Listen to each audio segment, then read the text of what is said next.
आज की इस वीडियो में हम लोग करने वाले हैं 12th क्लास ज्योग्राफी का चैप्टर सेकेंडरी एक्टिविटीज। ये सिर्फ एपिसोड 1 है, बाकी के एपिसोड्स भी अपलोड हो चुके हैं तो आप लोग उन्हें भी चेक कर सकते हैं। इस एपिसोड में हम लोगों ने मैन्युफैक्चरिंग इंडस्ट्री को कवर किया है, तो चलिए वीडियो शुरू करते हैं। पहले मैं आपको बता देती हूँ कि सेकेंडरी एक्टिविटीज आखिरकार होती क्या है। सेकेंडरी एक्टिविटीज वो एक्टिविटी होती है जो क्या है प्राइमरी गुड्स को एक वैल्यूएबल प्रोडक्ट के अंदर चेंज करती है। इसको एक एग्जांपल से समझते हैं। मान लीजिए गन्ना है, उसको क्या है हम मैन्युफैक्चरिंग इंडस्ट्री में ले जाकर क्या करेंगे, चीनी बना देंगे। तो ये पहले जो गन्ना था वो क्या था, प्राइमरी प्रोडक्ट था, अब उसकी चीनी बन गई तो वो क्या हो गया, सेकेंडरी प्रोडक्ट हो गया। तो यही हमारी क्या है सेकेंडरी एक्टिविटीज होती है। अब हम देखते हैं कि ये मैन्युफैक्चरिंग क्या होती है। वैसे तो मैन्युफैक्चरिंग का मतलब होता है कि हाथों से चीजें बनाना, उसे हम क्या है मैन्युफैक्चरिंग बोलते हैं। लेकिन आजकल क्या हो गया है कि मैन्युफैक्चरिंग का मतलब बदल चुका है। मैन्युफैक्चरिंग का मतलब हो गया है कि कोई भी जो कच्चा माल को एक यूज करने वाले प्रोडक्ट में बनाना मशीनों की मदद से, उसे हम आज के टाइम में क्या है मैन्युफैक्चरिंग बोलते हैं। अब हम लोग देखते हैं कि आखिरकार ये मैन्युफैक्चरिंग इंडस्ट्रीज क्या है। इंडस्ट्री का मतलब हम सभी को पता है कि जो फैक्ट्रीज होती है उन्हें हम इंडस्ट्रीज भी बोलते हैं। ये जो इंडस्ट्रीज है वो कोई जगह पे क्या है सिचुएटेड होती है। अब ये इन इंडस्ट्रीज का काम होता है कि जो भी रॉ मटेरियल है उसको क्या है एक फिनिश गुड में कन्वर्ट करना। अब जैसे कोई भी कच्चा माल है उसकी जो कीमत है वो कम होगी, और जैसे ही वो क्या है एक वैल्यूएबल प्रोडक्ट बन जाएगा तो उसकी कीमत भी बढ़ जाएगी। जैसे कि हम फिर से गन्ने का एग्जांपल लेते हैं। गन्ना जो कच्चा होता है वो सस्ता बिकता है, और जैसे ही वो चीनी बन गया तो उसका जो भाव है वो बढ़ जाता है। तो ऐसे ही सभी चीज़ों के साथ होता है। अब आप लोग ऐसे मत समझना कि किसी के पीछे इंडस्ट्री लग गया इसका मतलब क्या है वो सेकेंडरी एक्टिविटी है। तो ऐसा बिल्कुल भी नहीं है। जैसे कि जो एंटरटेनमेंट के पीछे क्या है इंडस्ट्री लगता है, एंटरटेनमेंट इंडस्ट्री। टूरिज्म के पीछे क्या इंडस्ट्री लगता है, टूरिज्म इंडस्ट्री। तो ऐसा नहीं है कि ये सेकेंडरी एक्टिविटीज़ के अंदर आती है। जो एंटरटेनमेंट और टूरिज्म इंडस्ट्री है वो क्या है टर्शरी एक्टिविटीज़ का पार्ट है। तो ऐसा बिल्कुल मत समझना कि जिसके पीछे इंडस्ट्री लगा हो तो उसको आंख बंद करके भरोसा कर ले कि ये सेकेंडरी एक्टिविटी है। तो ऐसा बिल्कुल मत करना। अब हम लोग देखते हैं कि जो मैन्युफैक्चरिंग इंडस्ट्री है उसकी कुछ खूबियां क्या है।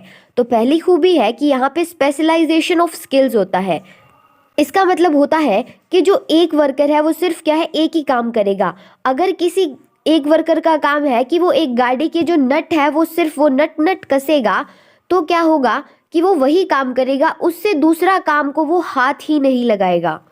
और जो स्पेशलाइजेशन होती है उसके अंदर जो कॉस्ट होती है ना वो हाई होती है, क्योंकि हर एक काम को करने के लिए अलग अलग वर्कर चाहिए। तो वो क्या है अपने आप ही कॉस्ट क्या है इंक्रीज हो जाती है। और तो और इसके अंदर जो प्रोडक्शन होता है गुड्स का वो भी बहुत ज्यादा होता है। दूसरी खूबी है मैकेनाइजेशन यानी कि मशीनरी। आजकल आप लोगों ने अक्सर देखा होगा कि जो नई नई इंडस्ट्रीज बन रही है उसके अंदर क्या है जो मशीन है वो ऑटोमेटिक काम करती है, यानी कि जो हाईली टेक मशीनरीज है उसके अंदर यूज होती है।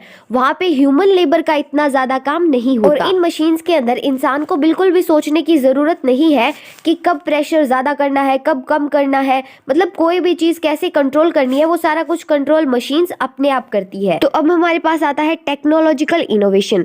तो मैन्युफैक्चरिंग के अंदर टेक्नोलॉजिकल इनोवेशन का मतलब होता है कि ऐसी ऐसी टेक्निक्स जो नई नई आई है जिससे क्या है जो जितना भी मैन्युफैक्चरिंग इंडस्ट्री का वेस्ट है उसको खत्म किया जाए, और ऐसी टेक्निक्स जिससे क्या है जो क्वालिटी है प्रोडक्ट्स की वो बढ़ा दी जाए, और क्या है जो पोल्यूशन है उसको भी बहुत कम किया जाए, और एक एफिशिएंसी आए। यानी कि इस तरह से प्रोडक्ट्स बनाए जाए ताकि कोई भी मटेरियल है वो वेस्ट ना हो। जो फोर्थ खूबी है मैन्युफैक्चरिंग इंडस्ट्री की वो है ऑर्गेनाइजेशनल स्ट्रक्चर एंड स्ट्रेटिफिकेशन। यानी कि ये जो इंडस्ट्री है वो कैसे बनी हुई है और इसके अंदर क्या क्या चीज़ों की ज़रूरत है। तो ये जो इंडस्ट्रीज है इसके अंदर क्या होता है कि कॉम्प्लेक्स मशीन टेक्नोलॉजी होती है, यानी कि हाई टेक्निकल मशीनरीज होती है। और जैसा कि हमने पढ़ा कि यहाँ पे क्या स्पेशलाइजेशन ऑफ वर्क होता है, यानी कि हर एक काम को क्या एक स्पेसिफिक वर्कर करता है। और यहाँ पे जो लेबर है वो भी क्या है बहुत ही ज़्यादा बटी हुई होती है, यानी कि हर एक काम के लिए स्पेसिफिक लेबर है। और इस तरह की इंडस्ट्रीज में क्या है पैसा भी बहुत सारा चाहिए होता है, और ये क्या एक बड़ी बड़ी बिल्डिंग्स के अंदर बनी हुई होती है।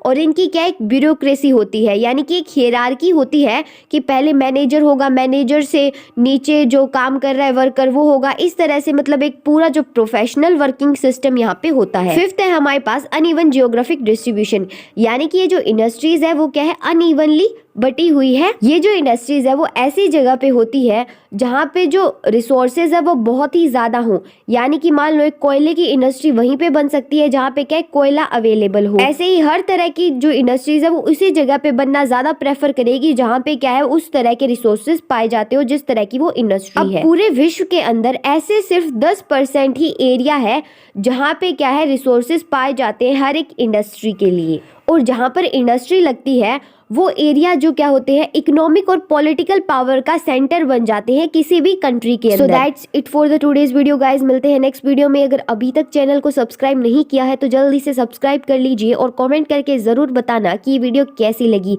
और जाते जाते इस वीडियो को लाइक जरूर कर देना।